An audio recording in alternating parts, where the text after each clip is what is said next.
मोहतरम नाजरीन, कतर से 200% सस्ती गैस देने और JF थंडर तैयारे खरीदने के बारे में अज़रबैजान ने पाकिस्तान को खुशखबरी सुना दी है।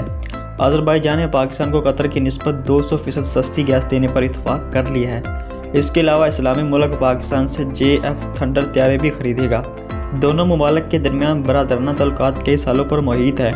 दूसरी जानब आर्मीनिया से जंग में अज़रबैजान की मुकम्मल हमायत करने पर पाकिस्तान में आज़री सफ़ीर अली अलीज़ादा ने इज़हार तशक्कुर किया है। दूसरी जानब अज़रबैजान और आर्मीनिया के दरमियान मुतनाज़ इलाके के तनाज़े पर कई रोज़ से जंग शिद्दत इख्तियार कर गई है और आज़री फ़ौज ने अपने कई अहम इलाके आर्मीनिया के कब्ज़े से छुड़ाकर वहाँ दिफाई पोजीशन मजबूत कर ली है।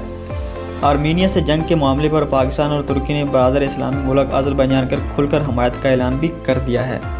पाकिस्तान में तैनात सफ़ीर आज़री सफ़ीर का कहना था कि पाकिस्तानी कौम, पार्लियामेंट्स, हुकूमत और फ़ौज ने हमेशा अज़रबैजान के मौक़िफ़ की हमायत की है और वो इस पर शुक्रगुज़ार है। उन्होंने मज़ीद कहा कि आज़र पाक दोस्ती ज़िंदाबाद।